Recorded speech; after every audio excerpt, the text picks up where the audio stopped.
আয়েশা রাদিয়াল্লাহু তাআলা আনহা বলেন, একদা আল্লাহর নবীর রাতে ঘরে ঢুকলেন।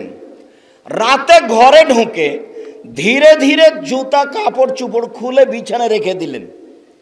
তিনি আমার পাশে শুয়ে গেলেন। তিনি ভাবলেন আমি ঘুমিয়ে গেছি। আমি আয়েশা ঘুমাইনি, আমি ভান করে ঘুমিয়ে আছি। আমি দেখব তিনি উঠে কি কোনো অন্য স্ত্রীর কাছে যান নাকি। আয়েশা রাদিয়াল্লাহু তাআলা খুব বুদ্ধিমতী মহিলা, তো উনি বলছেন আমি ভান করে ঘুমিয়ে আছি। এবার আল্লাহর নবী উঠলেন, ধীরে ধীরে জুতা স্যান্ডেল কাপড় চোপড় নিলেন, ধীরে দরজার বাইরে গিয়ে দরজাটা বন্ধ করে দিলেন। আয়েশা রাদিয়াল্লাহু তাআলা আনহা বলছেন আমিও উঠলাম, দেখি কোথায় যান। তা আমিও কাপড় চোপড় গুটিয়ে নিলাম, গায়ে মাথায় দিয়ে নিলাম। গভীর রাত, আমি ঘর থেকে বের হয়ে দেখলাম ওই যে বাকিউল গারকাদ কবরস্থান, ওইখানে তিনি কবর পাড়ে গিয়ে হাত তুলে দোয়া করছেন। তো গভীর রাতে কেউ নেই, ফাঁকা, ওইখানে শুধু স্বামী। উনি ঘর থেকে বের হচ্ছেন কাপড় গায়ে দিয়ে। আপনি তো বলবেন আব্দুর রাজ্জাক সাহেব আপনি আমাদের উপরে এত ক্ষিপ্ত হন কেন? আমি আপনার উপরে ক্ষিপ্ত হইনি, আপনাকে তো আমি খাদিজার মতো মনে করি, আয়েশার মতো মনে করি। দেখেন তো আপনি এক মিনিট এদিকে দেখেন। আবু হুরায়রা রাদিয়াল্লাহু তাআলা আনহু বলেন, যা জিবরাইল ইলান নবী সাল্লাল্লাহু আলাইহি সাল্লাম, জিবরাইল একদা আল্লাহর নবীর কাছে আসলেন। আল্লাহর নবীর কাছে এসে বলছেন, আল্লাহর নবী, জাত আতাত ইলাইকা খাদিজা ওয়া মা হায়নাউন ফিহা তামুন এদাম। ওই যে খাদিজা আপনার কাছে আসছে, ওর কাছে একটা বাটি আছে, বাটিতে তরকারি আছে, বাটিতে খাদ্য আছে। এ যা আতাত ইলাইকা, যখন আপনার কাছে চলে আসবে তখন আপনি একটু বলবেন, খাদিজা ইকরা আলাইকা রব্বকে অমিন্নি। আপনি একটু খাদিজাকে আল্লাহর পক্ষ থেকে আর আমার পক্ষ থেকে সালাম দিয়ে দিবেন। আপনি বলবেন, খাদিজা আল্লাহ তোমাকে সালাম দিয়েছে। আর বলবেন, খাদিজা নবী জিবরাইল তোমাকে সালাম দিয়েছেন। আমি অনেক সময় বলেছি আয়েশা সবচেয়ে দামি মহিলা, তবে বিবরণে বোঝা যায় খাদিজা রাদিয়াল্লাহু তাআলা আনহা সবচেয়ে দামি মহিলা। তার মানে কোনোদিনই আয়েশা রাদিয়াল্লাহু তাআলা আনহাকে আল্লাহ সালাম দেননি, কিন্তু খাদিজাকে কে সালাম দিয়েছেন? আল্লাহ সালাম দিয়েছেন। অবাশ্যেরহা, খাদিজাকে একটা সুসংবাদ দিয়ে দিবেন, তার জন্য একটা জান্নাতে ঘর তৈরি করা হয়েছে হীরা মুক্তা মাণিক্য দ্বারা, যেখানে কোনো হইচই নেই। নেন দেখেন তো, আপনি দেখেন তো খাদিজাকে। উপস্থিত বৈঠকের মুসলিম বোন এদিকে শোনেন, আপনাকে আরো একটা কথা বলি, এদিকে খেয়াল করেন।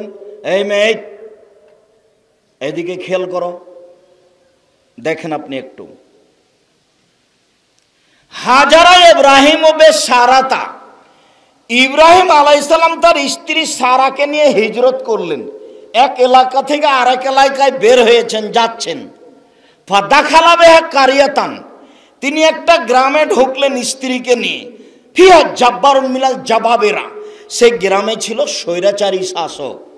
কিলালাহু, তাকে বলা হলো, দাখালা ইব্রাহিম মাহু ইমরা হে মিন আহসানিন নিসায়ে, ইব্রাহিম নামে একটা লোক এই এলাকায় ঢুকেছে, তার সাথে একজন মহিলা রয়েছে, সে আরব ভূখণ্ডে সারা পৃথিবীতে সবচেয়ে সুন্দরী মহিলা। এর অর্থ দুইটে। ইব্রাহিম আলাইহিস সালামের স্ত্রী সারা ওই সময়ে পৃথিবীতে সবচেয়ে সুন্দরী ছিলেন, আর না হয় সারা পৃথিবীতে যত নারী এসেছে আসবে আছে সবার চেয়ে সুন্দরী ছিলেন। কথা বুঝাতে পারিনি। ফারসালা ইলাইহি, ইব্রাহিমকে ডেকে পাঠানো হলো। ডেকে পাঠিয়ে বলা হলো, মানি আল্লাতি মা কা, ইব্রাহিম আপনার সাথে যে মহিলা রয়েছে সেটা কে? তখন ইব্রাহিম আলাইহিস সালাম বললেন, উখতি, এটা আমার বোন। ফারাজা ইলাইহা, ইব্রাহিম আলাইহিস সালাম তার স্ত্রীর কাছে গেলেন। স্ত্রীর কাছে গিয়ে বলছেন, শোনো, আন্নি আখবার তোমার নাকি উখতি, আমি বলে দিয়েছি তুমি আমার বোন। ফালা তুকাযিবি হাদিসি, তুমি আবার আমাকে মিথ্যুক প্রমাণ করো না, তুমি আমার বলো না যে এটা আমার স্বামী। তুমি বলবে এটা আমার ভাই। মনে রেখো সারা ইন আলালার যে মুমিন গায়রো গায়রোকে, আমি আর তুমি ছাড়া মাটিতে কোনো মুমিন পুরুষ নারী নেই। এই হিসেবে আমরা দুইজন ভাই বোনও বটে। সারা মাটির ওপরে মাত্র দুইজন মুসলমান, আমি আর তুমি। এই হিসেবে আমরা দুইজন ভাই বোনও বটে। এরপরে ইব্রাহিম আলাইহিস সালাম তাকে রক্ষা করতে পারলেন না। ফারসালা বেহা ইলাইহে, স্ত্রীকে তার কাছে পাঠিয়ে দিলেন। যখনই তিনি ঘরে ঢুকেছেন, ফাকামা এলাইহা, স্বৈরাচারী শাসক তার দিকে আগিয়ে গেছে হাত বাড়িয়ে। তখন সারা বলছেন থামেন, আগে অজু হবে, 2 রাকাত সালাত হবে। সারা অজু করলেন, 2 রাকাত সালাত আদায় করলেন। 2 রাকাত সালাত আদায় করে বলছেন আল্লাহুম্মা ইন কুনতা আমানতু বিকা ওয়া রাসূলিকা, হে আল্লাহ, আমি যদি তোমাকে বিশ্বাস করে থাকি, তোমার রাসূলকে রাসূল বলে, ইব্রাহিমকে নবী বলে বিশ্বাস করে থাকি, ওয়া আহসানতু ফারজি ইল্লা যাওজি, আমার লজ্জা স্থান আমার স্বামী ছাড়া কাউকে ব্যবহার করতে না দিয়ে থাকি, এই 3টা কথা যদি ঠিক হয়, 1, আমি তোমাকে আল্লাহ বলে মানি, 2, আমি ইব্রাহিমকে নবী বলে মানি, 3, আমি কোনোদিন জেনা করিনি, এই 3টা কথা যদি ঠিক হয়, ফালা তুসাল্লিত আলাইয়া হাযাল কাফির, তাহলে এই স্বৈরাচারী শাসককে আমার উপরে জয় করো না। কথা বলা শেষই হয়নি, স্বৈরাচারী শাসক অজ্ঞান হয়ে পড়ে গেছে। হাদিস বুখারী মুসলিম। উপদেশ বইটা তোমার জন্য লিখেছিলাম, মুরব্বী আপনার জন্য উপদেশ বইটা লিখেছিলাম। উপদেশ বইটাতে একটা আলোচনা আছে আল্লাহ ভরসা, সেখানে আলোচনাটা আছে। কেন আপনি কে বড় লাভবান কে বড় ক্ষতিগ্রস্ত উপদেশ এই বইগুলো পড়তে চান না? হজের বইটা আমি আপনার জন্যই লিখেছি, পোশাকের বইটা আমি আপনার জন্যই লিখেছি। এদেশের বক্তব্য বন্ধ করতে হবে, তাই আমি তাফসীর কি মিথ্যা হতে পারে লিখেছি। বক্তা শ্রোতার পরিচয়, এই বক্তা বন্ধ করতে হবে, তোমার সাজে আমার সাজে না। আমি বরিশাল থেকে মিথ্যুক মুফাসসিরকে নিয়ে এসে আমার বুকের উপরে আমি তাফসীর করতে দিব না, তুমি দাও জবাব, তুমি দিও, আমাকে দিতে হবে না। তুমি তাফসীর মাহফিলের কমিটি, তুমি সামনে বছরের জন্য টাকা উঠাচ্ছ, তুমি জবাব দিও। আমি এই কাজ করি না। আমি বলেছি শতকরা 95 জন বক্তা মিথ্যুক, আমি বলিনি ইনি মিথ্যুক। আমি বলেছি শতকরা 98 জন মুফাসসির মিথ্যুক, আমি বলিনি ইনি মিথ্যুক, এ কথা আমি বলিনি। তুমি যদি বলতে চাও যে আমার মুফাসসিরের মিথ্যা দেখান, তাহলে আমি প্রস্তুত আছি। তোমাকে তো আমি সব সময় বলে আসছি, এটা তো আমি রোজ দেখাচ্ছি, প্রায় প্রতিদিনই দেখাই বললেই চলে। এ দেখো, 1 পৃষ্ঠা 32 বছর 90 সাল থেকে বলছি আমি, এর একটা বাক্য যদি নবীর বাক্য হয়ে থাকে, তাহলে আমি আর কোনোদিন জাতির সামনে বক্তব্য দিব না। কোরআন মাজিদের গায়ে মিথ্যা দোয়া লেখা আছে, ওপরে হেডলাইন লেখা আছে দোয়া ও খাতমিল কোরআন। কিয়ামত পর্যন্ত এমন কোনো মানুষ জন্ম নিবে না, নেই, যে এটা কোরআন খতমের দোয়া বলে প্রমাণ করতে পারে, অথচ লেখা আছে। তার নাম তাফসীর।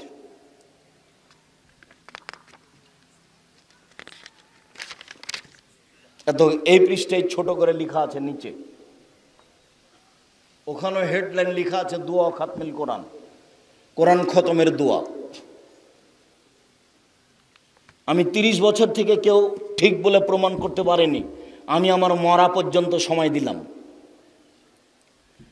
আমি এই কথা বলে, আমি তো আর আপনার বাড়িরই মানুষ, আমি আর কোথায় যাব? আমি তো আপনার বাড়িতেই থাকি।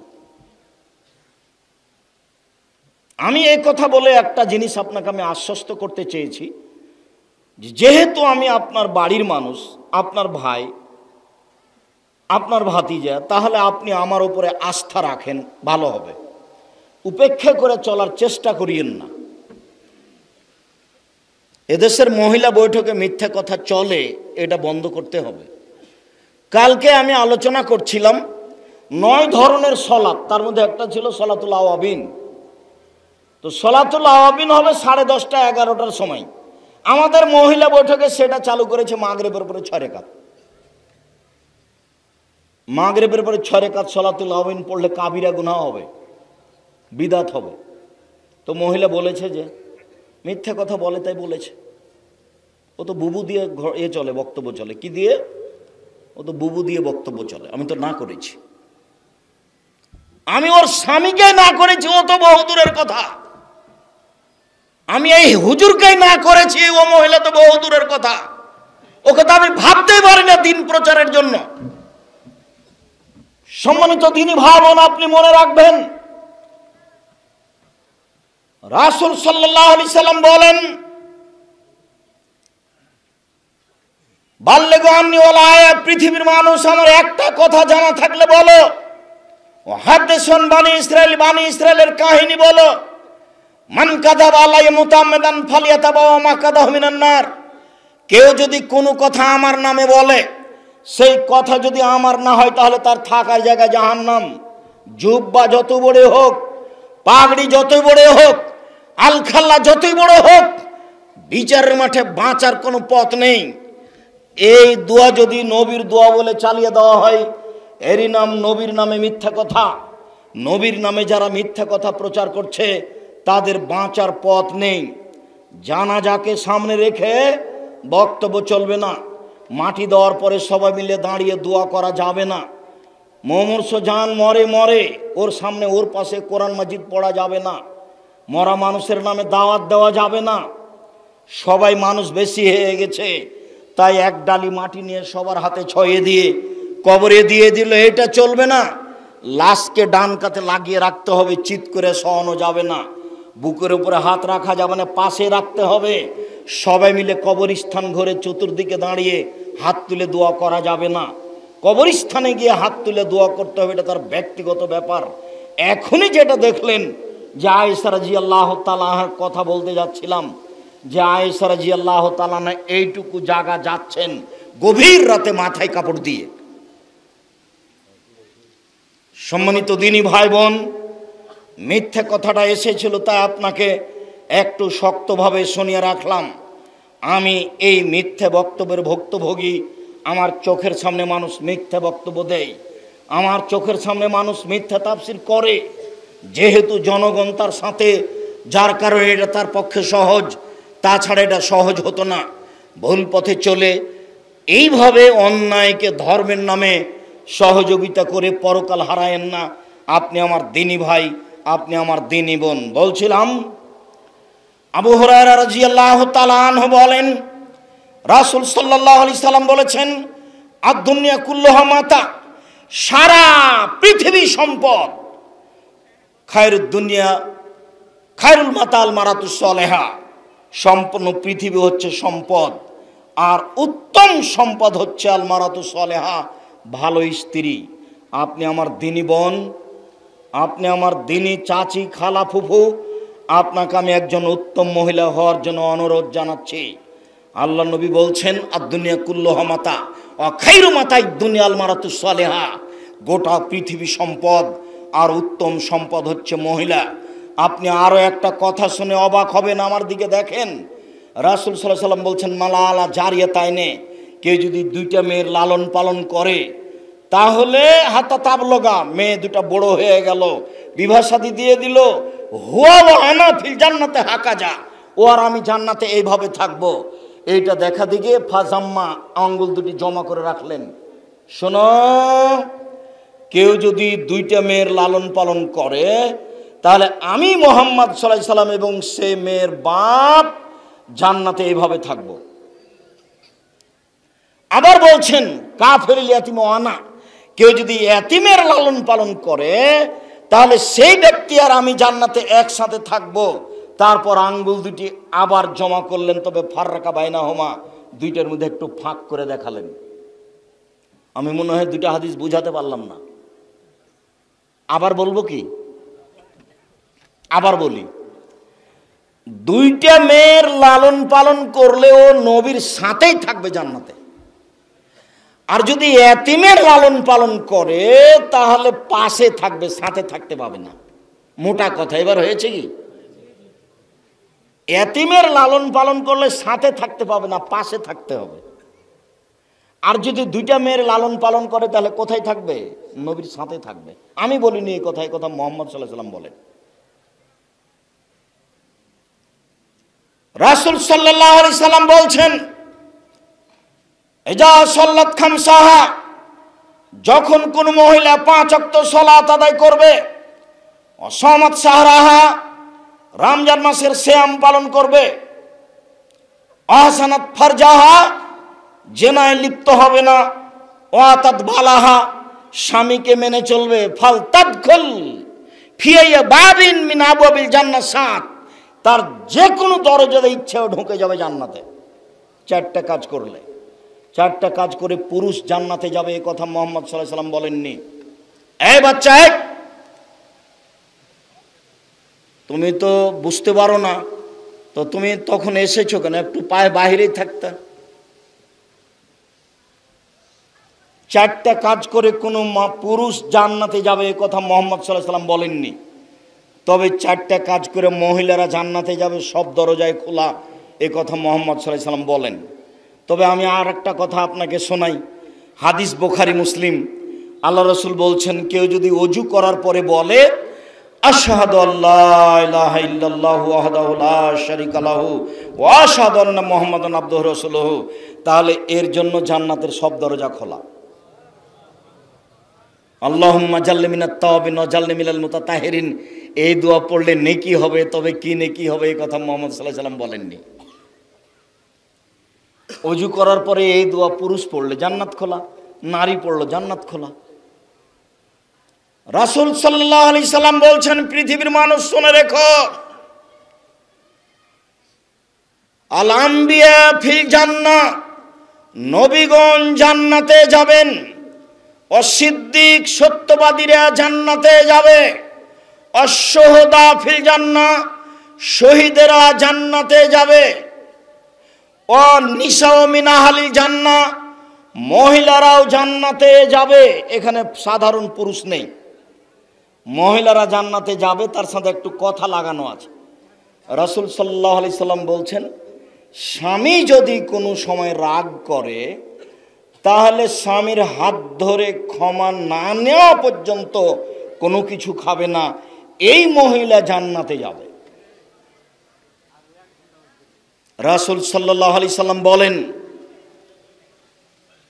খায়রুন নিসায়ে, মহিলাদের মধ্যে সবচেয়ে উত্তম ওরাই, জান্নাতে যাবে ওরাই, আল ওয়াদুদ আল ওলুদ আল আউদ, যারা বেশি বেশি সন্তান দিতে পারে, যারা বেশি বেশি স্বামীকে ভালোবাসতে পারে, যারা বেশি বেশি স্বামীর সাথে প্রেম বিনিময় করতে পারে, এরা নারীদের মধ্যে সবচেয়ে ভালো নারী, এই কথা মুহাম্মদ সাল্লাল্লাহু আলাইহি সাল্লাম বলেন। আবু হুরায়রা রাদিয়াল্লাহু তাআলা আনহু বলেন, রাসূল সাল্লাল্লাহু আলাইহি সাল্লাম বলেছেন, খায়রুন নিসায়ে, মহিলাদের মধ্যে সবচেয়ে উত্তম মহিলা সেই, এজা নাজারতা ইলাইহা সাররাতু, তার মুখের দিকে তাকালে সে আপনাকে খুশি করতে পারে। 2, ওই যে আমার তাহা আতাথু, যেটা আদেশ করেন আদেশের সাথে সাথে পালন করে। 3, ওই যা গিবতানহা, যখন আপনি বাড়িতে থাকেন না তখন হাফেজাত মালাকা ওয়া নাফসাহা, সে নিজেকে, আপনাকে আর তার নিজেকে, আপনার সম্পদকে আর নিজেকে হেফাজতে রাখে। স্বামী নেই, এই সুযোগে কারোর সাথে মোবাইলে গল্প করে না। এই ছেলে, তুমি বিশ্বাস করো, এখানে বহু মানুষ আছে, বহু যুবক আছে, বহু নারী আছে, যারা বলে এখন আমার স্বামী নেই, তুমি পরে কথা, আমার এখন স্বামী আছে, পরে কথা বলিও।